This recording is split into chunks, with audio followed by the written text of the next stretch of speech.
ಅಯೋಧ್ಯೆಯ ರಾಮ ಮಂದಿರದ ಸಿಂಹದ್ವಾರದಿಂದ ಮೆಟ್ಟಿಲುಗಳನ್ನು ಹತ್ತಿ ಆ ಒಂದು ಗರ್ಭಗುಡಿಯಲ್ಲಿ ಪ್ರತಿಷ್ಠಾಪನೆಯಾಗಿರುವ ರಾಮಲಲ್ಲನ ದರ್ಶನವನ್ನ ಮಾಡೋ ಸಲುವಾಗಿ ರಿಪಬ್ಲಿಕ್ ಕನ್ನಡ ತಂಡ ಹೋಗ್ತಾ ಇದೆ. ನನ್ನ ಜೊತೆಯಲ್ಲಿ ಕ್ಯಾಮ್ರಾ ಪರ್ಸನ್ ಶಿವು ಹಾಗೆ ನನ್ನ ಕಲೀಗ್ ಶ್ರುತಿ, ನಮ್ಮ ಮೂವರ ತಂಡ ಇದೀಗ ಇಡೀ ಒಳಭಾಗಕ್ಕೆ ಹೋಗೋ ಪ್ರಯತ್ನವನ್ನ ನಾವು ಮಾಡ್ತಾ ಇದ್ದೀವಿ.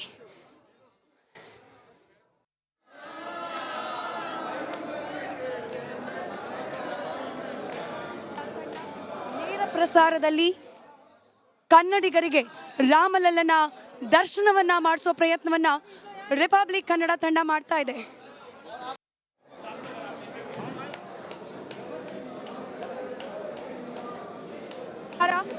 ಇನ್ನು ಮೇಲ್ಭಾಗದಲ್ಲಿ ಮಂದಿರದ ಗರ್ಭಗುಡಿ ಪ್ರವೇಶ ಮಾಡೋ ಸಂದರ್ಭದಲ್ಲಿ ಎಷ್ಟು ಅಮೋಘವಾಗಿ, ಎಷ್ಟು ಅತ್ಯುನ್ನತವಾಗಿ ಹಾಗೆ ವಿಹಂಗಮ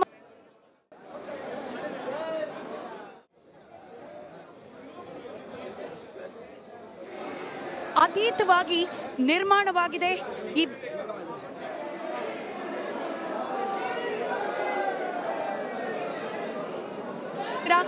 ಕನ್ನಡದ ಪ್ರಥಮ ಚಾನೆಲ್ ರಿಪಬ್ಲಿಕ್ ಕನ್ನಡ ಅಯೋಧ್ಯೆಯ ರಾಮ ಮಂದಿರದ ಒಳಗಿನಿಂದ ನೇರ ಪ್ರಸಾರದಲ್ಲಿ ನಿಮಗೆ ಇನ್ನೇನು ಕೆಲವೇ ಕ್ಷಣಗಳಲ್ಲಿ ರಾಮಲಲ್ಲನ ದರ್ಶನವನ್ನ ಮಾಡಿಸುವ ಪ್ರಯತ್ನವನ್ನ ನಾವು ಮಾಡ್ತೀವಿ. ಇದೇ ಒಂದು ಜಾಗದಲ್ಲಿ ಇವತ್ತು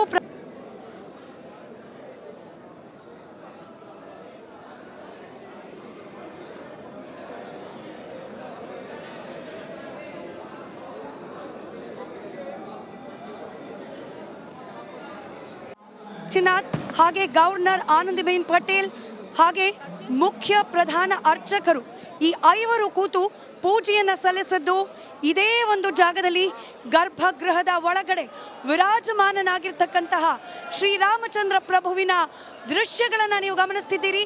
ಬಂಗಾರದ ದ್ವಾರ ಇದನ್ನ ಕೂಡ ಮೊಟ್ಟ ಮೊದಲಿಗೆ ಬ್ರೇಕ್ ಮಾಡಿದ್ದು ರಿಪಬ್ಲಿಕ್ ಮೀಡಿಯಾ ನೆಟ್ವರ್ಕ್ ಈ ಒಂದು ಏನು ಬಂಗಾರದ ದ್ವಾರದ ಫೋಟೋವನ್ನ ಕೂಡ ಮೊಟ್ಟ ಮೊದಲಿಗರಾಗಿ ನಿಮ್ಮ ಮುಂದೆ ಇಡುವ ಪ್ರಯತ್ನವನ್ನ ಮಾಡಿತ್ತು. ಇದೀಗ ಅದೇ ಒಂದು ಸ್ವರ್ಣ ದ್ವಾರವನ್ನ ನೇರ ಪ್ರಸಾರದಲ್ಲಿ ರಿಪಬ್ಲಿಕ್ ಕನ್ನಡ ನಿಮ್ಮ ಮುಂದೆ ಇಡ್ತಾ ಇದೆ.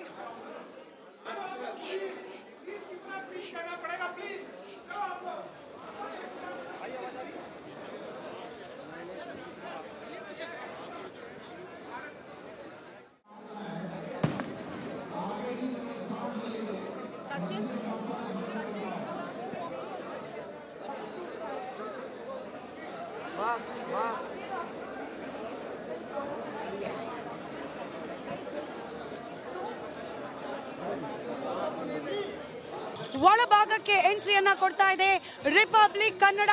ಕರ್ನಾಟಕದಲ್ಲಿ ಕನ್ನಡದ ಜನರಿಗೆ ಭರವಸೆಯನ್ನ ನೀಡಿತು ರಿಪಬ್ಲಿಕ್ ಕನ್ನಡ. ರಾಮ ಮಂದಿರದ ಅಷ್ಟು ಎಕ್ಸ್ಕ್ಲೂಸಿವ್ ಡೀಟೇಲ್ಸ್ ಅನ್ನ ಹಾಗೆ ಮೊದಲ ಚಿತ್ರಗಳನ್ನ ಹಾಗೆ ಇಲ್ಲಿನ ಅಮೋಘ ಕಾರ್ಯಕ್ರಮಗಳನ್ನ ಎಕ್ಸ್ಕ್ಲೂಸಿವ್ ಆಗಿ ನೇರ ಪ್ರಸಾರದಲ್ಲಿ ನಿಮ್ಮ ಮುಂದೆ ಇಡ್ತೀವಿ ಅಂತ ಹೇಳಿ ಅದರಂತೆಯೇ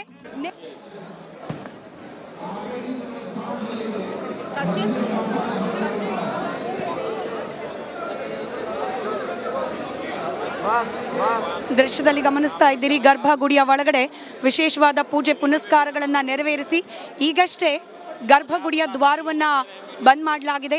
ಇದೇ ಒಂದು ರಾಮಚಂದ್ರನ ಸನ್ನಿಧಾನದಲ್ಲಿ ಇವತ್ತು ವಿಹಂಗಮವಾದ ಪ್ರಾಣ ಪ್ರತಿಷ್ಠಾಪನಾ ಕಾರ್ಯಕ್ರಮ ನೆರವೇರಿದೆ.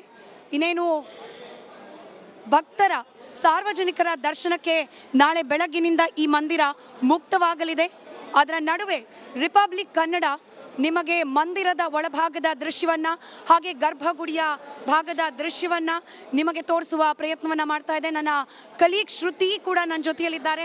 ಶ್ರುತಿ, ಇದೊಂದು ಮಂದಿರಕ್ಕೋಸ್ಕರ ನಡೆದ ಸಂಘರ್ಷ ಹಾಗೆ ಹೋರಾಟ, ಆ ಜಾಗದಲ್ಲಿ ನಾವಿದ್ದೀವಿ, ಹೇಗನ್ನಿಸ್ತಾ ಇದೆ? ಮೈ ರೋಮಾಂಚನ ಆಗುತ್ತೆ. ಒಳಗಡೆ ಬರ್ತಾ ಇದ್ದಂತೆ ಕೋಟ್ಯಾನುಕೋಟಿ ಹಿಂದೂಗಳು ಕಾತ್ರದಿಂದ ಕಾಯ್ತಾ ಇದ್ದಾರಲ್ಲ. ಮೋಸ್ಟ್ಲಿ ಒಳಗಡೆ ಬಂದು ಇದನ್ನ ಅನುಭವಿಸಿ ಕಣ್ ತುಂಬಿಕೊಂಡಾಗ ಆ ಸಾವಿರ ವರ್ಷಗಳ ಕಾಯುವಿಕೆಗೆ ಉತ್ತರ ಸಿಗುತ್ತೆ ಅಂತ ಅನ್ಸುತ್ತೆ. ಒಳಗಡೆ ಬಂದು ಇದನ್ನ ಅನುಭವಿಸಿದಾಗ ಅದನ್ನ ಎಕ್ಸ್ಕ್ಲೂಸಿವ್ ಆಗಿ ಆ ದೃಶ್ಯವನ್ನ ತೋರಿಸುವ ಪ್ರಯತ್ನವನ್ನ ಕೂಡ ರಿಪಬ್ಲಿಕ್ ಕನ್ನಡ ನಿಮ್ಮ ಮುಂದೆ ಫಸ್ಟ್ ಟೈಮ್ ಯಾವುದೇ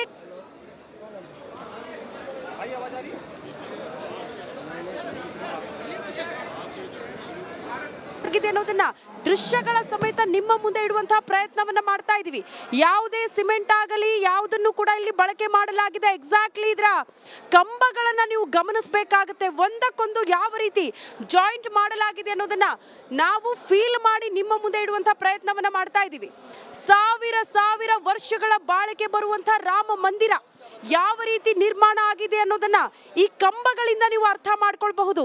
ಒಂದಕ್ಕೊಂದು ಕಂಬಗಳು ಯಾವ ರೀತಿ ಜೋಡಣೆ ಮಾಡಲಾಗಿದೆ, ಯಾವ ರೀತಿ ನಿರ್ಮಿಸಲಾಗಿದೆ ಅನ್ನೋದನ್ನ ಎಕ್ಸ್ಕ್ಲೂಸಿವ್ ಆಗಿ ನಿಮ್ಮ ಮುಂದೆ ಇಡುವಂತಹ ಪ್ರಯತ್ನವನ್ನ ಮಾಡ್ತಾ ಇದೀವಿ. ಸ್ಮಿತಾ, ಮಕ್ರಾನ ಮಾರ್ಬಲ್ ಈ ಒಂದು ವಿಶೇಷವಾಗಿ ಈ ಒಂದು ಕಲ್ಲನ್ನು ಬಳಸ್ಕೊಂಡು ಗರ್ಭಗುಡಿಯನ್ನು ಹಾಗೆ ಇಲ್ಲಿನ ಕಂಬಗಳನ್ನು ನಿರ್ಮಾಣ ಮಾಡಲಾಗಿರೋದು. ಸೋಮನಾಥೇಶ್ವರ ದೇವಸ್ಥಾನವನ್ನು ನಿರ್ಮಿಸಿದಂತಹ ಆ ಒಂದು ನಿರ್ಮಾಣ ಮಾಡಿದವರ ನೇತೃತ್ವದಲ್ಲೇ ಈ ಮಂದಿರವನ್ನು ಕೂಡ ಇದರ ಪ್ಲಾನಿಂಗನ್ನು ಕೂಡ ಮಾಡಲಾಗಿರೋದು. ನೀವು ದೃಶ್ಯದಲ್ಲಿ ಗಮನಿಸ್ತಾ ಇದ್ದೀರಿ ಹೂಗಳ ಅಲಂಕಾರ. ನಾವು ನಿನ್ನೆ ಕೂಡ ಇದರ ದೃಶ್ಯಗಳನ್ನು ತೋರಿಸಿ ನಿಮಗೆ ಹೇಳ್ತಾ ಇದ್ವಿ, ಹೂಗಳ ಅಲಂಕಾರನೇ ಎಷ್ಟು ನೋಡಿದ್ರೂ ಕೂಡ ಸಾಕಾಗೋದಿಲ್ಲ, ಎಷ್ಟು ವರ್ಣಿಸಿದ್ರೂ ಕೂಡ ಸಾಕಾಗೋದಿಲ್ಲ, ಅಷ್ಟು ವರ್ಣರಂಜಿತವಾಗಿದೆ ಅಂತ ಹೇಳಿ ಈಗ ನೇರ ಪ್ರಸಾರದಲ್ಲಿ ನಿಮ್ಮ ಮುಂದೆ ಆ ಹೂವಿನ ಅಲಂಕಾರ ಹಾಗೆ ಗರ್ಭಗುಡಿಯ ಒಂದು ವಿಹಂಗಮ ನೋಟವನ್ನು ನಿಮ್ಮ ಮುಂದಿಡುವ ಪ್ರಯತ್ನವನ್ನು ರಿಪಬ್ಲಿಕ್ ಕನ್ನಡ ಮಾಡ್ತಾ ಇದೆ. ಇದು ರಾಮ ಮಂದಿರದ ಮೊದಲೇ ಮಹಡಿಯ ಗರ್ಭಗುಡಿ. ಇನ್ನು 2 ಹಂತದಲ್ಲಿ ಈ ಮಂದಿರ ನಿರ್ಮಾಣ ಆಗೋದು ಬಾಕಿ ಉಳಿದಿದೆ. ಶ್ರುತಿ, ಎಕ್ಸಾಕ್ಟ್ಲಿ ಸ್ಮಿತಾ, ನೀವೇ ಹೇಳ್ತಾ ಇದ್ರಿ ಎಷ್ಟು ಚೆನ್ನಾಗಿ ಅಲಂಕಾರ ಮಾಡಿದ್ಲಾಗಿತ್ತು ಅಂದ್ರೆ ಇದನ್ನ 2 ಕಣ್ಣುಗಳು ಸಾಲದು ಈ ಸೌಂದರ್ಯ ಕಣ್ತುಂಬಿಕೊಳ್ಳೋದಕ್ಕೆ. 500 ವರ್ಷಗಳ ಸಂಘರ್ಷ ಕಂಡಂತ ಭೂಮಿಯಲ್ಲಿ ರಾಮ ಮಂದಿರ ನಿರ್ಮಾಣ ಆಗಿರೋದು ಎಷ್ಟು ಅತ್ಯದ್ಭುತವಾಗಿ ನಿರ್ಮಿಸಲಾಗಿದೆ. ರಾಮ ಮಂದಿರವನ್ನ ಅಂತ ಒಳಗಡೆ ಬಂದು ಫೀಲ್ ಮಾಡಿಸೋ ಮೂಲಕ ಕನ್ನಡಿಗರಿಗೋಸ್ಕರ ಒಳಗಡೆ ಬಂದು ಅದನ್ನ ತೋರಿಸುವ ಪ್ರಯತ್ನವನ್ನ ಕೂಡ ನಿಮ್ಮ ರಿಪಬ್ಲಿಕ್ ಕನ್ನಡ ಮಾಡ್ತಾ ಇದೆ. ಎಕ್ಸಾಕ್ಟ್ಲಿ ರಾಮನೂರಿನ ಸಂಭ್ರಮ, ಇಲ್ಲಿನ ಪ್ರತಿ ಕ್ಷಣದ ಮಾಹಿತಿನ ನಿಮ್ಮ ಮುಂದೆ ಇಟ್ಟಿದ್ವಿ. ಅದೇ ರೀತಿ ನಾವೇ ಮೊದಲು ರಾಮ ಮಂದಿರ ತೋರಿಸುವಂತಹ ಪ್ರಯತ್ನವನ್ನ ಕನ್ನಡಿಗರಿಗಾಗಿ, ಕಾರಣ ನಾವು ಭರವಸೆ ಕೊಟ್ಟಿದ್ವಿ, ಅದನ್ನ ಉಳಿಸ್ಕೊಳ್ತಾ ಇದ್ದೀವಿ. ಮನೆಯಲ್ಲೇ ಕೂತ್ಕೊಂಡು ಈ ರಾಮ ಮಂದಿರದ ದೃಶ್ಯಗಳನ್ನ ನೀವು ಕಣ್ತುಂಬಿಕೊಳ್ಳಬಹುದು ಅಂತ ಹೇಳಿದ್ವಿ. ಅದೇ ರೀತಿ ಮನೆಯಲ್ಲೇ ಕೂತ್ಕೊಂಡು ರಿಪಬ್ಲಿಕ್ ಕನ್ನಡ ಮೂಲಕ ಈ ಮಂದಿರದ ದೃಶ್ಯಗಳನ್ನ ಕೂಡ ನೀವು ಗಮನಿಸಬಹುದು. ನಾನು ಹಾಗೆ ಶ್ರುತಿ ಬಹುಶಃ ಮಾತುಗಳಲ್ಲಿ ವರ್ಣಿಸೋಕೆ ಸಾಧ್ಯವಾಗದಷ್ಟು ಅನುಭೂತಿ ಈ ಒಂದು ಜಾಗದಲ್ಲಿ ಆಗ್ತಾ ಇರ್ತಕ್ಕಂಥದ್ದು. ಮುಖ್ಯ ಮಂದಿರದ ಒಳಗಿದ್ದೀವಿ. ನನ್ನ ಕ್ಯಾಮ್ರಾ ಪರ್ಸನ್ ಶಿವನ ರಿಕ್ವೆಸ್ಟ್ ಮಾಡ್ಕೊಳ್ತೀನಿ, ಒಂದು ಜಾಗದಲ್ಲಿ ನಿಂತು 1-2 ನಿಮಿಷ ರಾಮನ ಬಗ್ಗೆ ಹಾಗೆ ರಾಮ ಮಂದಿರದ ಬಗ್ಗೆ ನಾವು ಮಾತನಾಡ್ತಾ ಹೋಗ್ತೀವಿ. ವೀಕ್ಷಕರಿಗೆ ಇಲ್ಲಿನ ದೃಶ್ಯವನ್ನು ನಾವೀಗ ಆಲ್ರೆಡಿ ತೋರಿಸಿದ್ದೀವಿ. ಇದೇ ಒಂದು ದೃಶ್ಯವನ್ನು ಕಣ್ತುಂಬಿಕೊಳ್ಬೇಕು ಅಂತ ಹೇಳಿ ಸಹಸ್ರಾರು ಸಂಖ್ಯೆಯಲ್ಲಿ ರಾಮ ಭಕ್ತರು ದೇಶ ವಿದೇಶಗಳಿಂದ ಇಲ್ಲಿಗೆ ಅಯೋಧ್ಯ ನಗರಿಗೆ ಆಗಮಿಸ್ತಾ ಇದ್ದಾರೆ. ಈ ಒಂದು ರಾಮನ ದರ್ಶನ ನಾಳೆ ಬೆಳಗ್ಗಿನಿಂದ ಸಾರ್ವಜನಿಕರಿಗೆ ಮುಕ್ತವಾಗುತ್ತೆ. ಆದರೆ ಸದ್ಯಕ್ಕೆ ನಾವು ರಿಪಬ್ಲಿಕ್ ಕನ್ನಡದ ಮುಖಾಂತರ ನಾನು ಹಾಗೆ ನನ್ನ ಕಲೀಗ್ ಶ್ರುತಿ ಕನ್ನಡದ ವೀಕ್ಷಕರಿಗೆ ಈ ರಾಮಲಲ್ಲನ ಗರ್ಭಗೃಹದ ವಿಹಂಗಮ ನೋಟವನ್ನು ನಿಮ್ಮುಂದಿಡುವ ಪ್ರಯತ್ನವನ್ನು ಮಾಡ್ತಾ ಇದ್ವಿ. ಇವತ್ತು ಅನೇಕ ಸಾಧು ಸಂತರ ಜೊತೆಯಲ್ಲಿ ಹಾಗೆ ಕನ್ನಡಿಗರ ಜೊತೆಯಲ್ಲಿ ರಿಪಬ್ಲಿಕ್ ಕನ್ನಡ ಮಾತನಾಡಿದೆ. ಅವರೆಲ್ಲರೂ ಕೂಡ ಹೇಳ್ತಿದ್ದಿದ್ದು ಒಂದೇ, ಇದು ಕೇವಲ ಒಂದು ಮಂದಿರ ಅಲ್ಲ, ಬದಲಾಗಿ ಸಮಸ್ತ ಹಿಂದೂ ಸಮುದಾಯದ ಅಸ್ಮಿತೆಯ ಪ್ರತಿಬಿಂಬ ಅಂತ ಹೇಳಿ. ದೇಶ ವಿದೇಶಗಳಲ್ಲಿರುವ ಹಿಂದೂ ಸಮುದಾಯದ ಅನುಯಾಯಿಗಳು ಇವತ್ತು ಈ ಒಂದು ಮಂದಿರಕ್ಕೋಸ್ಕರ ತಾವಿರುವ ಜಾಗದಲ್ಲಿ ದೀಪಾವಳಿ ಹಬ್ಬವನ್ನು ಆಚರಿಸಿದ್ದಾರೆ. ರಾಮನ ಆಗಮನದ ಆ ಸಂಭ್ರಮವನ್ನು ಅನುಭವಿಸಿದ್ದಾರೆ. ಅದೇ ಸಂಭ್ರಮ, ಅದೇ ಸಡಗರ ಕನ್ನಡಿಗರಿಗೋಸ್ಕರ ನಾವು ರಿಪಬ್ಲಿಕ್ ಕನ್ನಡದ ಮುಖಾಂತರ ನಿಮ್ಮ ಮುಂದಿಡುವ ಪ್ರಯತ್ನವನ್ನು ಮಾಡ್ತಾ ಇದ್ದೀವಿ. ಶ್ರುತಿ, ಎಕ್ಸಾಕ್ಟ್ಲಿ ಸ್ಮಿತಾ, ನೀವೇ ಹೇಳ್ದಂಗೆ 500 ವರ್ಷಗಳ ಸಂಘರ್ಷ ಕಂಡಂತಹ ಭೂಮಿ ರಾಮ ಮಂದಿರ ನಿರ್ಮಾಣ ಆಯಿತು. ನಮ್ಮ ಕರ್ನಾಟಕದ ಶಿಲ್ಪಿ ಅರುಣ್ ಯೋಗಿರಾಜ್ ಕೆತ್ತಿರುವಂತಹ ರಾಮಲಲ್ಲಾ ಮೂರ್ತಿ ತಾನು ಜನ್ಮ ಪಡೆದ ಸ್ಥಳದಲ್ಲೇ ವಿರಾಜಮಾನನಾಗಿದ್ದಾನೆ. ಆ ಕ್ಷಣಗಳನ್ನ ನೀವು ರಿಪಬ್ಲಿಕ್ ಕನ್ನಡ ಮೂಲಕ ಕಣ್ತುಂಬಿಕೊಂಡಿದ್ದೀರಿ. ಈ ಸಂಭ್ರಮದ ಕ್ಷಣಗಳನ್ನ ನಿಮ್ಮ ಮುಂದೆ ಇಡುವಂತಹ ಪ್ರಯತ್ನ ಮಾಡಿದ್ವಿ. ನಿಮಗೆ ಭರವಸೆ ಕೊಟ್ಟಿದ್ವಿ, ರಾಮ ಮಂದಿರದ ಪ್ರತಿಯೊಂದು ದೃಶ್ಯಗಳನ್ನ, ಇಲ್ಲಿನ ಸಂಭ್ರಮದ ಕ್ಷಣಗಳನ್ನ ನಿಮ್ಮ ಮುಂದೆ ಇಡ್ತೀವಿ ಅಂತ. ಆ ಭರವಸೆಯನ್ನ ಸ್ಮಿತಾ ನಾವು ಉಳಿಸ್ಕೊಂಡಿದ್ದೀವಿ ಅಂತ ಭಾವಿಸ್ತೀವಿ. ಕಾರಣ ರಾಮ ಮಂದಿರದ ಒಳಗಡೆ ನಿಮ್ಮ ರಿಪಬ್ಲಿಕ್ ಕನ್ನಡ ಬಂದಿರೋದು ಇಲ್ಲಿ ಫೀಲ್ ಮಾಡಿಸೋ ಜೊತೆಗೆ ಅದನ್ನ ಮುಟ್ಟಿ ತೋರಿಸುವ ಮೂಲಕ ಯಾವ ರೀತಿ ರಾಮ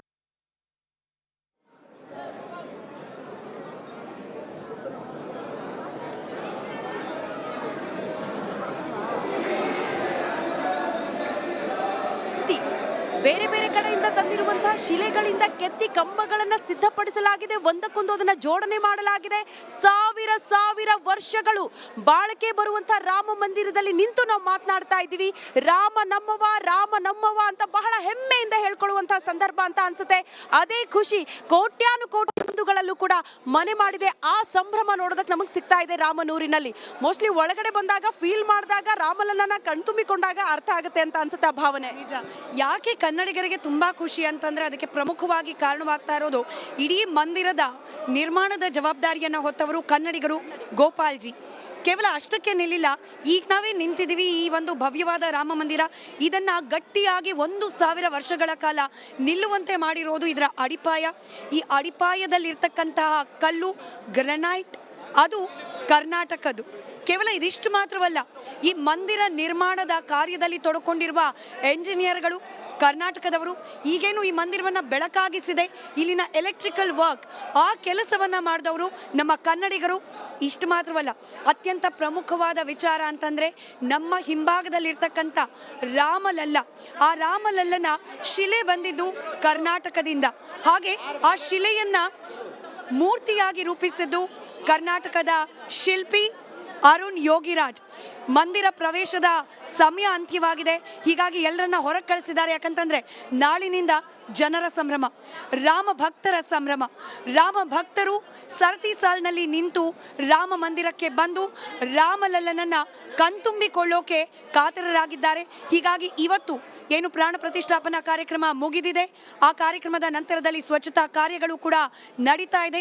ಸ್ವಚ್ಛತಾ ಕಾರ್ಯಗಳನ್ನು ನಡೆಸಿದ ನಂತರದಲ್ಲಿ ಮಂದಿರದ ದ್ವಾರವನ್ನು ಬಂದ್ ಮಾಡಲಾಗುತ್ತೆ. ನಾಳೆ ಬೆಳಗ್ಗಿನಿಂದ ಸಾಮಾನ್ಯರಿಗೆ, ರಾಮ ಭಕ್ತರಿಗೆ ಮಂದಿರ ಹಾಗೆ ಮಂದಿರದ ರಾಮಲಲ್ಲನ ದರ್ಶನಕ್ಕೆ ಅವಕಾಶವನ್ನ ಮಾಡಿಕೊಡಲಾಗುತ್ತೆ.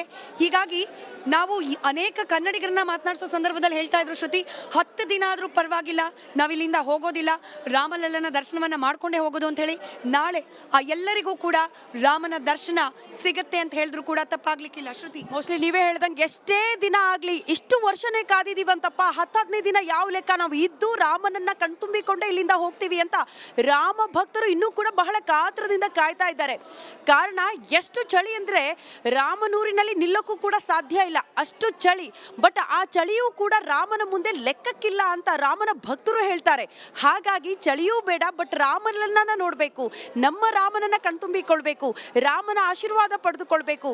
ಇಷ್ಟು ವರ್ಷದ ಕಾಯುವಿಕೆಗೆ ನಮಗೆ ಉತ್ತರ ಸಿಕ್ಕಿದೆ ಅನ್ನುವಂತಹ ಸಂಭ್ರಮ ಮಾತ್ರ ರಾಮನೂರಿನಲ್ಲಿ ಕೇಳೋದಕ್ಕೆ ಸಿಗ್ತಾ ಇದೆ, ನೋಡೋದಕ್ಕೆ ಸಿಗ್ತಾ ಇದೆ. ನಾನು ಆಗ್ಲೇ ಹೇಳಿದೆ, ಅದನ್ನ ಪದಗಳಲ್ಲಿ ವರ್ಣನೆ ಮಾಡೋದಕ್ಕೆ ಸಾಧ್ಯ ಇಲ್ಲ ಅಂತ ಅನ್ಸುತ್ತೆ. ರಾಮನೂರಿನ ಸಂಭ್ರಮ ಮಾತ್ರ ಅಲ್ಲ, ರಾಮ ಮಂದಿರದ ಒಳಗಡೆ ಬಂದ್ರೆ ಎಷ್ಟು ಪದಗಳಲ್ಲಿ ವರ್ಣನೆ ಮಾಡಿದ್ರು ಕೂಡ ಸಾಕಾಗಲ್ಲ. ಅದೇ ಕಾರಣಕ್ಕೆ ರಾಮ ಭಕ್ತರ ಹರ್ಷೋದ್ಗಾರ ಮುಗಿಲು ಮುಟ್ಟಿರೋದನ್ನ ನಾವಿಲ್ಲಿ ಗಮನಿಸ್ತೀವಿ. ಪ್ರತಿಯೊಬ್ಬರ ಕನಸು ಸನಾತನ ಧರ್ಮದ ಸಂಕೇತವಾಗಿ ಇವತ್ತು ರಾಮ ಮಂದಿರ ನಿಂತಿದೆ ಅಂದ್ರೆ ಕೋಟ್ಯಾನು ಕೋಟಿಗಳ ಹಿಂದೂಗಳ ನಾಡಿ ಮಿಡಿತ ರಾಮ ಆಗಿದ್ದಾನೆ ಅಂದ್ರೆ ನಾವು ಅರ್ಥ ಮಾಡ್ಕೊಳ್ಬೇಕು, ರಾಮ ನಮ್ಮವ, ಆತ ಜನ್ಮ ಪಡೆದಂತಹ ಸ್ಥಳದಲ್ಲಿ ನೆಲೆಯೂರಿರೋದು ಎಷ್ಟು ಖುಷಿ ಕೊಟ್ಟಿದೆ ರಾಮ ಭಕ್ತರಿಗೆ ಅಂತ.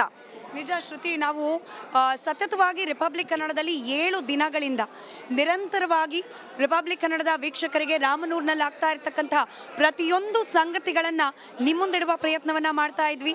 ಹಾಗೇನೆ ಇದೀಗ ಮಂದಿರದಲ್ಲಿ ರಾಮಲಲ್ಲನ ಪ್ರತಿಷ್ಠಾಪನೆ ಆದ ದಿನವೇನೆ ಮಂದಿರದ ಒಳಭಾಗ ಯಾವ ರೀತಿ ಇದೆ ಅನ್ನೋದನ್ನು ತೋರಿಸುವ ಪ್ರಯತ್ನವನ್ನು ಮಾಡಿದ್ದೀವಿ. ಹಾಗೆ ನಾಳೆ ಬೆಳಗ್ಗೆ ಪೊಲೀಸರು ನಮ್ಮನ್ನು ಆಚೆ ಹೋಗುವಂತೆ ವಿನಂತಿಸ್ಕೊಳ್ತಿದ್ದಾರೆ. ಹೀಗಾಗಿ ಬಹುಶಃ ಇವತ್ತಿಗಿಷ್ಟೇ, ನಾಳೆ ಮತ್ತೆ ಬರ್ತೀವಿ. ನಾಳೆ ಬೆಳಗ್ಗೆ ಸಾಧ್ಯವಾದರೆ ರಾಮಲಲ್ಲನ ದರ್ಶನವನ್ನ ನಿಮಗೆ ಮಾಡಿಸುವ ಪ್ರಯತ್ನವನ್ನ ಮಾಡ್ತೀವಿ.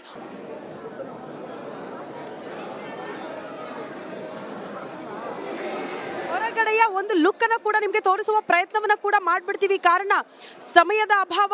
ಈಗ ಸಮಯ ಆಯ್ತು, ಹಾಗಾಗಿ ಎಲ್ಲ ಭಕ್ತಾದಿಗಳನ್ನ ಕೂಡ ಆಚೆ ಕಳಿಸ್ತಿದ್ದಾರೆ. ಬಟ್ ಒಳಗಡೆ ಮಾತ್ರ ಅಲ್ಲ, ರಾಮ ಮಂದಿರದ ಹೊರಗಡೆ ನಿಂತು ನೋಡಿದ್ರು ಕೂಡ ಆ ಸುಂದರ ಕ್ಷಣಗಳನ್ನ ನೀವು ಕಣ್ತುಂಬಿಕೊಳ್ಳಬಹುದು ಅಂತ ಅನ್ಸುತ್ತೆ.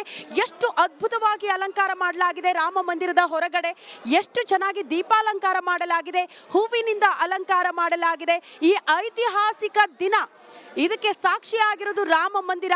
ಆ ದೃಶ್ಯವನ್ನ ತೋರಿಸ್ತಾ ನಾವು ಹೋಗ್ತಾ ಇದೀವಿ. ಕ್ಯಾಮ್ರಾ ಪರ್ಸನ್ ಶಿವುಗೆ ಹೇಳ್ತಾ ಇದ್ದೀನಿ, ಹೊರಗಡೆಯ ನೋಟವನ್ನ ಕೂಡ ಒಂದ್ಸಾರಿ ಕನ್ನಡಿಗರಿಗೋಸ್ಕರ ತೋರಿಸುವ ಪ್ರಯತ್ನವನ್ನ ಕೂಡ ಮಾಡ್ತಾ ಇದೀವಿ. ಸ್ಮಿತಾ, ಹೊರಗಡೆನೂ ನೋಡ್ಬೇಕು ಅಂತ ಅನ್ಸುತ್ತೆ ಸುಂದರ ಕ್ಷಣಗಳು. ಮೋಸ್ಟ್ಲಿ ಇತಿಹಾಸದ ಪುಟಗಳಲ್ಲಿ ಬರೆದಿಡಬೇಕು ಅಂತ ಅನ್ಸುತ್ತೆ ಈ ದಿನವನ್ನ. ಸುವರ್ಣಾಕ್ಷರಗಳಲ್ಲಿ ಬರೆದಿಡುವಂತ ಸುದಿನ ಇವತ್ತು. ರಾಮಲಲ್ಲಾ ಮೂರ್ತಿಯ ಪ್ರಾಣ ಪ್ರತಿಷ್ಠಾಪನೆ ಆಗಿರುವಂತಹ ದಿನದಂದೇ ರಿಪಬ್ಲಿಕ್ ಹಣ ಒಳಗಡೆ ಬಂದಿದೆ. ಮೋಸ್ಟ್ಲಿ ನಮ್ಮ ಸಂತೋಷ ನೋಡ್ತಾ ಇದ್ರೆ ನಿಮ್ಗೆ ಅರ್ಥ ಆಗ್ಬಿಡುತ್ತೆ. ನಮಗೆ ಎಷ್ಟು ಖುಷಿ ಆಗ್ತಾ ಇದೆ ಅಂದ್ರೆ, ಯಾರಿಗೇ ಆಗ್ಲಿ ಸಾಮಾನ್ಯ ವ್ಯಕ್ತಿ ಒಳಗಡೆ ಬಂದಾಗ, ರಾಮಲಲ್ಲಾನ ನೋಡಿದಾಗ, ರಾಮ ಮಂದಿರದ ಒಳಗಡೆ ಪ್ರವೇಶ ಪಡ್ಕೊಂಡಾಗ ಅವ್ರ ಖುಷಿಗೆ ಪಾರವೇ ಇರೋದಿಲ್ಲ. ಎಕ್ಸಾಕ್ಟ್ಲಿ ಹೊರಗಿನ ನೋಟ. ಮುಂದೆ ಕಳಿಸ್ಬಿಡೋಣ, ಸೊ ದಟ್ ನಾವು ಬೀಳೋದು ಬೇಡ. ಮುಂದೆ ಬನ್ನಿ ಶಿವು. ಎಸ್, ಇದು ರಾಮ ಮಂದಿರದ ಹೊರಭಾಗದ ದೃಶ್ಯಗಳು. ರಾಮ ಹಾಗೆ ಸೀತೆಯ ವಿವಾಹ ಮಹೋತ್ಸವದ ಆ ಒಂದು ಚಿತ್ರಣವನ್ನು ಅಲ್ಲಿ ನೀಡಲಾಗಿರ್ತಕ್ಕಂಥದ್ದು ನೀವು ದೃಶ್ಯದಲ್ಲಿ ನೋಡ್ತಾ ಇದ್ದೀರಿ. ಸಾಕಷ್ಟು ಸಂಖ್ಯೆಯಲ್ಲಿ ಜನ ಈಗಲೂ ಕೂಡ ಇದ್ದಾರೆ. ಇವರೆಲ್ಲರೂ ಕೂಡ ವಿಶೇಷ ಆಹ್ವಾನಿತರು, ಹಾಗೆ ಪಾಸನ್ನು ಇರುವವರು. ಇವರೆಲ್ಲರೂ ಕೂಡ ಸದ್ಯಕ್ಕೆ ಇಲ್ಲಿದ್ದಾರೆ. ಇನ್ನೇನು ಕೆಲವೇ ಕ್ಷಣಗಳಲ್ಲಿ ಮಂದಿರದ ಗೇಟ್ಗಳನ್ನು ಬಂದ್ ಮಾಡಲಾಗತ್ತೆ. ಹೊರಗೆ ಹೋಗುವ ಪ್ರಯತ್ನ ಇದೀಗ ಎಲ್ಲರನ್ನ ಕೂಡ ಮನವಿ ಮಾಡಿ ಹೊರಗೆ ಕಳಿಸ್ತಾ ಇದ್ದಾರೆ.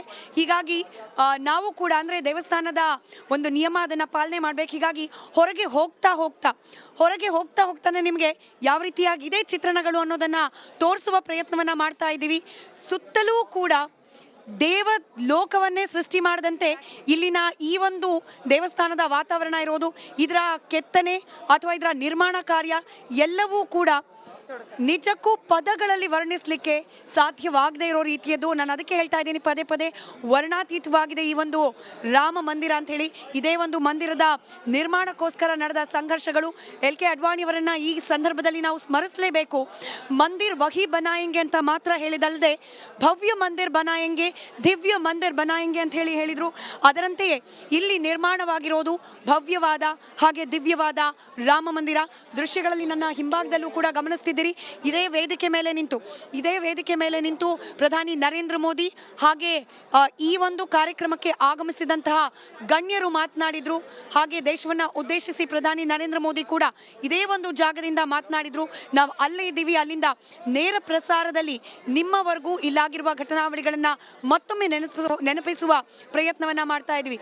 ಇದು ಕೇವಲ ಒಂದು ಮಂದಿರ ಅಲ್ಲ, ಬದಲಾಗಿ ಪರಕೀಯರ ದಾಳಿಯಿಂದ ಹುದುಗಿ ಹೋಗಿದ್ದ ಹಿಂದೂ ಸಮುದಾಯದ ಧಾರ್ಮಿಕ ಅಸ್ಮಿತೆ ಹಾಗೆ ಶ್ರದ್ಧಾ ಭಕ್ತಿಯ ಅಸ್ಮಿತೆ. ಹೀಗಾಗಿನೇ ಈ ಒಂದು ಮಂದಿರದ ನಿರ್ಮಾಣ ಕಾರ್ಯ ಆಯಿತು ಅಂತ ಗೊತ್ತಾಗ್ತಿದ್ದ ಹಾಗೆ, ಪ್ರಾಣ ಪ್ರತಿಷ್ಠಾಪನೆ ಆಗುತ್ತೆ ಅನ್ನೋದು ಗೊತ್ತಾಗ್ತಾ ಇದ್ದ ಹಾಗೆ, ಸಹಸ್ರಾರು ಸಂಖ್ಯೆಯಲ್ಲಿ ರಾಮ ಭಕ್ತರು ದೇಶ ವಿದೇಶಗಳಿಂದ, ಕೆಲವರು ಕಾಲ್ನಡಿಗೆ ಮೂಲಕ, ಕೆಲವರು ಬೈಕ್ ರ್ಯಾಲಿ ಮೂಲಕ, ಹೀಗೆ ತಮ್ಮ ಶಕ್ತಿಗೆ ಅನುಗುಣವಾಗಿ ತಾವಿದ್ದ ಕಡೆಗಳಿಂದ ಈ ಒಂದು ಮಂದಿರವನ್ನು ಕಣ್ತುಂಬಿಕೊಳ್ಳೋ ಸಲುವಾಗಿ ಆಗಮಿಸಿದ್ರು. ಇವರೆಲ್ಲರಿಗೂ ಕೂಡ ನಾಳೆ ರಾಮಲಲ್ಲಾ ದರ್ಶನವನ್ನು ನೀಡಲಿದ್ದಾನೆ. ಶ್ರುತಿ, ಮೋಸ್ಟ್ಲಿ ದೇಶ ಮಾತ್ರ ಅಲ್ಲ, ವಿದೇಶಗಳಿಂದಲೂ ಕೂಡ ಭಕ್ತರ ಆಗಮನ ಆಗಿದೆ.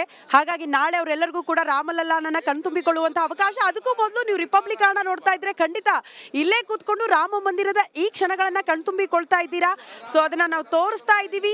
ಅದನ್ನು ಕೂಡ ಟಚ್ ಅಂಡ್ ಫೀಲ್ ಅಂತಾರಲ್ಲ, ಮುಟ್ಟಿ ತೋರಿಸುವ ಪ್ರಯತ್ನವನ್ನ ಕೂಡ ಮಾಡಿದ್ವಿ. ಮೋಸ್ಟ್ಲಿ ನಮ್ಮ ಸಂತೋಷಕ್ಕೆ ಪಾರವೇ ಇಲ್ಲ. ಹೌದು, ತುಂಬಾ ಖುಷಿ ಆಗ್ತಾ ಇರುವಂತಹ ವಿಚಾರ ಅಂತ ಅನ್ಸುತ್ತೆ. ನೋಡಿ, ಕನ್ನಡಿಗರು ಮನೆಯಲ್ಲೇ ಕೂತ್ಕೊಂಡು ಈ ಸುಂದರ ಕ್ಷಣಗಳನ್ನ ಕಣ್ತುಂಬಿಕೊಳ್ಳುವಂತ ಸುದಿನ ರಿಪಬ್ಲಿಕ್ ಹಣ ಮೂಲಕ. ಅದಕ್ಕೆ ಹೇಳಿದ್ದು ರಿಪಬ್ಲಿಕ್ ಹಣ ನೋಡ್ತಾ ರಾಮನೂರಿನ ಸಂಭ್ರಮಗಳು ಯಾವುದೂ ಕೂಡ ಮಿಸ್ ಆಗೋದೇ ಇಲ್ಲ ಅಂತ. ನಾವು ಬಹುಶಃ ಕಡೆ ಫ್ರೇಮ್ ಇವತ್ತಿನ ಮಟ್ಟಿಗೆ ಕಡೆ ಫ್ರೇಮ್, ಯಾಕಂದ್ರೆ ಬಹುತೇಕ ಎಲ್ಲಾ ಮಾಧ್ಯಮದವರನ್ನು ಕೂಡ ಆಚೆ ಕಳಿಸಿದ್ದಾರೆ. ಸಾಹಸ ಮಾಡ್ತಿದ್ದೀವಿ, ಸ್ವಲ್ಪ ಅತಿರೇಕ ಅನ್ನಿಸ್ಬೋದು ವೀಕ್ಷಕರಿಗೆ, ಆದ್ರೆ ಈ ಕ್ಷಣ ಈ ಗಳಿಗೆ ಹಾಗೆ ಇದೆ. ಎಂಥವ್ರಿಗಾದ್ರೂ ಕೂಡ ಭಕ್ತಿ ಭಾವ, ಸಂತೋಷ, ಸಡಗರ ಅದು ಎಲ್ಲೇ ಮೀರಿ ಆಚೆ ಬರುವಂಥದ್ದು. ಯಾಕಂತಂದ್ರೆ ಇದೊಂದು ಮಂದಿರದ ನಿರ್ಮಾಣಕ್ಕೋಸ್ಕರ ನಡೆದ ಸಂಘರ್ಷ ಅಂಥದ್ದು, ಇದೊಂದು ಮಂದಿರದ ನಿರ್ಮಾಣಕ್ಕೋಸ್ಕರ ನಡೆದ ಹೋರಾಟಗಳು ಅಂಥದ್ದು, ತಪಸ್ಸು ಅಂಥದ್ದು. ಅಂಥ ತಪಸ್ಸುಗಳು, ಸಂಘರ್ಷದ ಫಲವಾಗಿ ಭವ್ಯವಾಗಿ ತಲೆ ಎತ್ತಿ ನಿಂತಿದೆ ರಾಮ ಮಂದಿರ. ಆ ರಾಮ ಮಂದಿರದ ಮುಂಭಾಗದಿಂದ ಲೈವ್ ರಿಪೋರ್ಟಿಂಗ್ ಮಾಡ್ತಾ ಇದ್ದೀವಿ. ನಾನು ಹಾಗೆ ಶ್ರುತಿ. ನಮಗೂ ಖುಷಿ ಇದೆ, ನಮ್ಮ ಖುಷಿ ಕೂಡ ಎಲ್ಲೇ ಮೀರಿದೆ. ಭಾವ ಅಂತಾರಲ್ಲ, ಬೆಳಗ್ಗೆ ಚಳಿ, ಆ ಚಳಿಯಲ್ಲಿ ನಿಂತು ಲೈವ್ ಕೊಡ್ತಾ ಇದ್ವಿ. ಒಂದು ಸ್ವಲ್ಪ ಬೇಜಾರಾಗ್ತಿತ್ತು, ಏನಪ್ಪ ಇಷ್ಟು ಚಳಿ ಅಂತ ಹೇಳಿ. ಆದರೆ ಇವತ್ತು ಇಲ್ಲಿಗೆ ಬಂದಿದ್ದು ಕೂಡ, ಆ ಚಳಿಯನ್ನು ಸಹಿಸಿದ್ದು ಕೂಡ, ಗಂಟೆಗಟ್ಟಲೆ ನಿಂತು ಕಾದಿದ್ದು ಕೂಡ ಸಾರ್ಥಕವಾಗಿದೆ. ರಾಮಲಲ್ಲನ ಸಮೀಪದಿಂದ ವರದಿಯನ್ನ ಪ್ರಸಾರ ಮಾಡುವ ಕನ್ನಡಿಗರಿಗೆ ವಿಚಾರಗಳನ್ನು ತಿಳಿಸುವ ಆ ಒಂದು ಧನ್ಯತಾ ಭಾವ, ಆ ಒಂದು ಖುಷಿ, ಆ ಒಂದು ಸಂಭ್ರಮ ರಿಪಬ್ಲಿಕ್ ಕನ್ನಡದಿಂದಾಗಿ ನನಗೆ ಹಾಗೆ ಶ್ರುತಿಗೆ ನಮ್ಮ ಕ್ಯಾಮ್ರಾ ಪರ್ಸನ್ ಶಿವಗೂ ಕೂಡ ಲಭ್ಯವಾಗಿದೆ. ಲೈಟಿಂಗ್ ವ್ಯವಸ್ಥೆ ನಾವು ಮಾತನಾಡಲೇಬೇಕು, ಕನ್ನಡಿಗರಿಂದ ರಾಮಲಲ್ಲನ ಮೂರ್ತಿ ಬಗ್ಗೆ ಮಾತನಾಡಲೇಬೇಕು, ಕನ್ನಡಿಗರಿಂದ ಇಡೀ ದೇವಸ್ಥಾನದ ನಿರ್ಮಾಣದ ನಿರ್ವಹಣೆ ಅದು ಕೂಡ ಮಾತನಾಡಲೇಬೇಕು, ಕನ್ನಡಿಗ ಗೋಪಾಲ್ಜಿಯಿಂದ. ಹೀಗೆ ಕರ್ನಾಟಕಕ್ಕೂ ಹಾಗೆ ಈ ರಾಮ ಮಂದಿರಕ್ಕೂ ಅವಿನಾಭಾವ ಸಂಬಂಧ. ಆ ಸಂಬಂಧವೇ ಇವತ್ತು ಕರ್ನಾಟಕದವರೆಗೂ ಕೂಡ ಕನ್ನಡಿಗರಿಗೂ ಕೂಡ ರಾಮ ಮತ್ತಷ್ಟು ಹತ್ತಿರವಾಗುವಂತೆ ಮಾಡಿದೆ, ಮತ್ತಷ್ಟು ರಾಮ ನಮ್ಮವ ಅಂತ ಅನ್ನಿಸುವಂತೆ ಮಾಡಿದೆ. ಹಿಂಭಾಗದ ದೃಶ್ಯ ಕ್ಯಾಮ್ರಾ ಪರ್ಸನ್ ಶಿವು, ನಾನು ರಿಕ್ವೆಸ್ಟ್ ಮಾಡ್ಕೊಳ್ತೀನಿ, ಹಿಂಭಾಗದ ದೃಶ್ಯ ವಿಹಂಗಮವಾದ ಲೈಟಿಂಗ್, ಲೇಸರ್ ಲೈಟ್ ಶೋ ಇಲ್ಲಿ ನಡೆಸಲಾಗ್ತಾ ಇದೆ. ರಾಮನ ಊರಿನಲ್ಲಿ, ರಾಮನ ಮಂದಿರದಲ್ಲಿ ಎಲ್ಲವೂ ಸುಂದರ, ಎಲ್ಲವೂ ಅತಿ ಸುಂದರ. ಈ ಮಾತು ಅತಿಶಯೋಕ್ತಿಯಲ್ಲ. ಇಲ್ಲಿಗೆ ಬರುವ ಪ್ರತಿಯೊಬ್ಬ ಭಕ್ತರು ಕೂಡ ಅದನ್ನು ಅನುಭವಿಸ್ತಾರೆ, ಅದು ನಿಜ ಅಂತ ಒಪ್ತಾರೆ ಕೂಡ. ಯಾಕಂತಂದರೆ ಭಾರತದಲ್ಲಿ ಅನೇಕ ಚರ್ಚೆಗೂ ಕೂಡ ಒಳಪಟ್ಟಿತ್ತು, ಅನೇಕ ಮಂದಿರಗಳಿದೆ, ನಮ್ಮ ಊರಿನಲ್ಲೂ ಕೂಡ ರಾಮ ಮಂದಿರ ಇದೆ, ಯಾಕೆ ಇಲ್ಲಿಗೆ ಬರಬೇಕು ಅಂತ ಹೇಳಿ. ಯಾಕೆ ಬರಬೇಕು ಅನ್ನೋದಕ್ಕೆ ಉತ್ತರ ಈ ರಾಮ ಮಂದಿರ ನಿರ್ಮಾಣವಾಗಿರ್ತಕ್ಕಂತಹ ಸ್ವರೂಪ, ಹಾಗೆ ಇಲ್ಲಿರ್ತಕ್ಕಂತಹ ಈ ಸುಂದರವಾದ ನೋಟ, ಹಾಗೆ ಇಲ್ಲಿ ಹುಟ್ಟುವಂತಹ ಧನ್ಯತಾ ಭಾವ. ಯಾವ ರಾಮನಿಗೋಸ್ಕರ ಸಹಸ್ರಾರು ವರ್ಷಗಳಿಂದ ನಾವು ಕಾದಿದ್ವೋ, ಯಾವ ರಾಮನಿಗೆ ಒಂದು ನೆಲೆಯನ್ನ ಕಾಣಿಸ್ಬೇಕು ಅಂತ ಹೇಳಿ ತಪಸ್ಸನ್ನ ಮಾಡಿದ್ವೋ, ಆ ರಾಮನಿಗೆ ಒಂದು ಭವ್ಯವಾದ ದಿವ್ಯವಾದ ಮಂದಿರ ನಿರ್ಮಾಣವಾಗಿದೆ. ಆ ಮಂದಿರದಿಂದ ಲೈವ್ ರಿಪೋರ್ಟಿಂಗ್ ಮಾಡ್ತಿದ್ದೀವಿ ನಾನು ಹಾಗೆ ನನ್ನ ಕಲೀಗ್ ಶ್ರುತಿ. ನಮ್ಮ ಹಿಂಭಾಗದಲ್ಲಿ ಎಕ್ಸಾಕ್ಟ್ಲಿ ರಾಮ ಮಂದಿರದ ಗರ್ಭಗುಡಿ ಏನಿದೆ, ಆ ಗರ್ಭಗುಡಿಯ ಹಿಂಭಾಗದಲ್ಲಿ ನಡೀತಾ ಇದೆ ಲೇಸರ್ ಲೈಟ್ ಶೋ. ಶ್ರುತಿ, ಎಕ್ಸಾಕ್ಟ್ಲಿ ನೋಡಿ, ಯಾರೇ ಏನೇ ವಿರೋಧ ಮಾಡಿದ್ರು ಮೋಸ್ಟ್ಲಿ ರಾಮ ಮಂದಿರದ ಒಳಗಡೆ ಬಂದು ರಾಮಲಲ್ಲಾನನ್ನ ಕಣ್ತುಂಬಿಕೊಂಡ್ರೆ ಯಾರು ಕೂಡ ವಿರೋಧ ಮಾಡೋದಕ್ಕೆ ಸಾಧ್ಯನೇ ಇಲ್ಲ ಅಂತ ಅನ್ಸುತ್ತೆ. ಅಂಥ ಅದ್ಭುತ ಕ್ಷಣಗಳು, ಅದ್ಭುತವಾಗಿ ರಾಮ ಮಂದಿರವನ್ನ ನಿರ್ಮಾಣ ಮಾಡಲಾಗಿದೆ. ಸ್ಮಿತಾ ಹೇಳ್ದಂಗೆ ಆಲ್ರೆಡಿ ಲೇಸರ್ ಶೋ ನಡೀತಾ ಇರೋದು, ಲೇಸರ್ ಲೈಟ್ ಶೋ ನಡೀತಾ ಇರೋದು, ಅದನ್ನ ಕಣ್ತುಂಬಿಕೊಳ್ಳೋದಕ್ಕೆ ಸಾಕಷ್ಟು ಜನ ಇಲ್ಲಿ ನೆರೆದಿರೋದನ್ನ ನಾವು ಗಮನಿಸ್ತಾ ಇದೀವಿ. ಬಟ್ ಪಾಸ್ ಇದ್ದವ್ರಿಗೆ VVIPಗಳಿಗೆ ಮಾತ್ರ ಇವತ್ತು ಅವಕಾಶ. ಬಟ್ ನಾಳೆಯಿಂದ ರಾಮನ ಭಕ್ತರು ಕೂಡ ಬಂದು ಆರಾಮಾಗಿ ರಾಮಲಲ್ಲನನ್ನ ಕಣ್ತುಂಬಿಕೊಳ್ಳಬಹುದು. ರೈಟ್, ಸಮಯ ಇದ್ದದಷ್ಟೇ. ಈಗ ಎಲ್ಲರೂ ಕೂಡ ಆಚೆ ಹೋಗಲೇಬೇಕು. ನಾವು ಮತ್ತೊಂದು ಭರವಸೆಯೊಂದಿಗೆ ರಾಮಲಲ್ಲನ ದರ್ಶನವನ್ನ ಮತ್ತಷ್ಟು ಸನಿಹದಿಂದ, ಮತ್ತಷ್ಟು ಸಮೀಪದಿಂದ ನಿಮಗೆ ಮಾಡಿಸ್ತೀವಿ ಅಂತ ಭರವಸೆಯನ್ನ ನೀಡ್ತಾ ಇಲ್ಲಿಂದ ನೇರ ಪ್ರಸಾರವನ್ನ ಮುಗಿಸ್ತಾ ಇದ್ದೀವಿ. Over to studio. ಜೈ ಶ್ರೀರಾಮ್. ಜೈ ಶ್ರೀರಾಮ್.